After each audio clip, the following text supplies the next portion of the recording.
we are going to map my client for powder brows.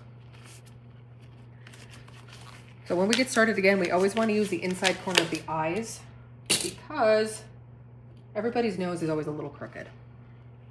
So to start, I'm going to look for the inside corner of the eye, draw a line straight up. Same thing on this side. Now, to find the center point between the two brows, I'm going to kind of eyeball it. And then grab out my calipers and measure. Sweet, those are spot on. Okay. So now the next step, I want to find where the bottom of the front of the brow is going to sit. Oh, I take that back. What we're going to do is we're going to divide this space into thirds because I don't want the brows to sit so far back. I want to bring them just a little bit out further. So I'm going to eyeball it again and then measure. So I'm just going to put two lines, equidistant. I'm going to measure. Looks good. That looks good. So when different strength, yeah, it happens. I'm going to do the same thing on this side. And actually, that line's just a little crooked. There we go, straighten it up a little bit. I'm going to measure. Get a little bit of that pigment on here.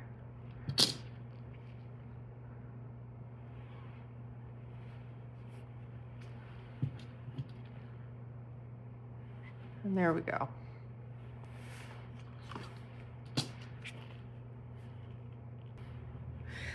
So I'm going to bring the brows out to this first third here.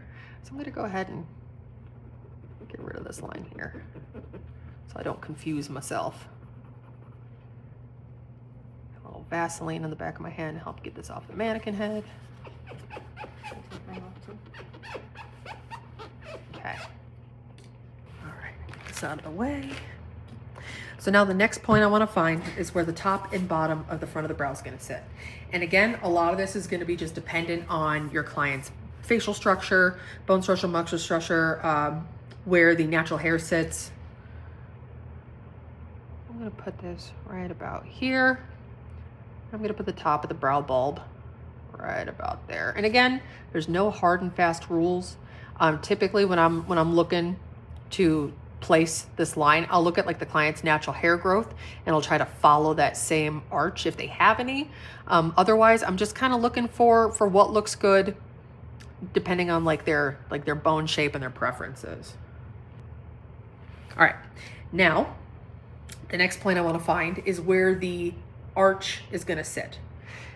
Typically, granted this mannequin has no eyes, but typically speaking, I will use the center of the Cupid's bow and like the outside edge of the iris as a guide.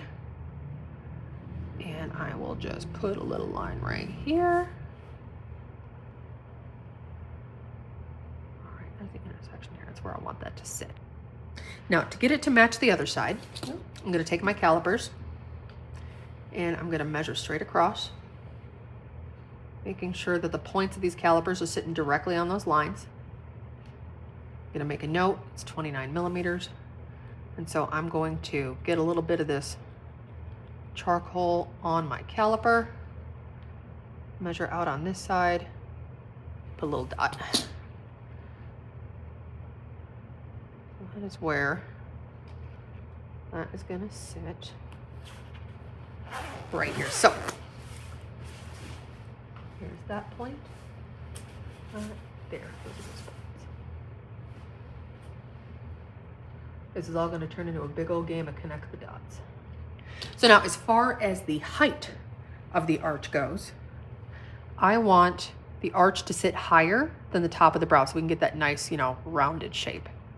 So again, this is really going to be dependent on your client, where their natural hair sits, what their bone structure looks like.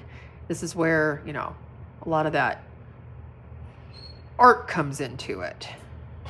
So there we go. That's where I want that to sit. Okay. So now I know where that top of that arch is going to sit on both sides. So now the next spot to find is where I want the tail to sit. Typically speaking, I start with the center of the Cupid's bow to the outside corner of the eye and up. There we go. And then to get it to match the other side, take my calipers, some of that charcoal on it,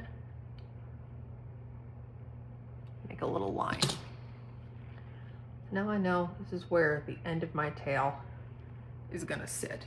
So now I wanna find where the tail is gonna sit. So the bottom of the tail should never be lower than here. Otherwise we can make brows that look, you know, kind of sad. So I'm going to start over at this line and I'm just gonna kind of move it up just a hair and put a dot. Or put a line rather. You put dots on mine. So now to find where this sits on the other side, I'm basically gonna make a triangle across the top of the forehead here, kind of like in these pictures here in the book. So this is gonna help me figure out where to put it on the other side, because I'm gonna connect these dots. So this dot, top of the arch, straight up. Now, sometimes I kind of like this. I've seen other artists do this, so I'm gonna kind of do it. I'm just gonna make a line straight across from where those lines intersect. And now I'm just gonna connect all of those points.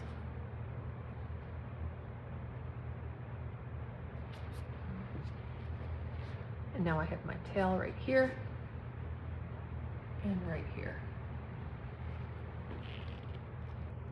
Okay, now, again, we have where the fronts of the brows are gonna sit. We have the top of the arch and we have the tail. Now we need the bottom of the arch. So because we want brows to like taper down, they're always gonna be thickest at the front and they're gonna slowly start to get thinner as you get closer to the tail. So I'm gonna measure the distance between here and here, okay? And I am going to decrease that just a little bit. I'm gonna put a mark right there. So now, there's the bottom of my arch. Now to get it to match the other side, oops, take my calipers, measure this point again, bring it over to the other side, make a little mark. So there we go. So now I got all the points. Got the top of the brow, top of the bulb, bottom of the bulb, top of the arch, bottom of the arch, and now I got the tail. So now we have all of our points, and now we're just playing a big game of connect the dots. My elbows are messed up. That's okay. So I'm gonna connect the top of the brow to the top of the arch, the bottom of the brow to the bottom of the arch. I've already got a line going here, and then I just connect these two. So now what I have is pretty blocky. So what I'm gonna do is I'm gonna just kind of debulk and take off those corners. So I'll use my mapping pencil here, and I'm basically just gonna lightly trace what I already put down. And instead of coming to a sharp point, I'm just gonna put a little curve in it.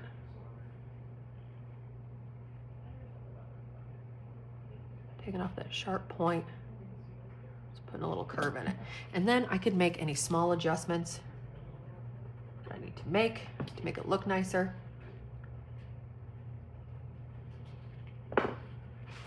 That is essentially it.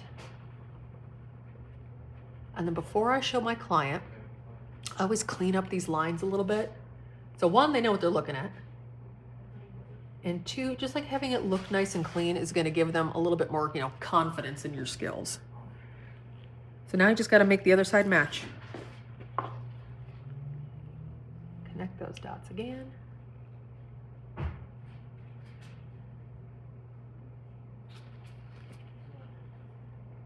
Pencil, round out some of these sharp corners.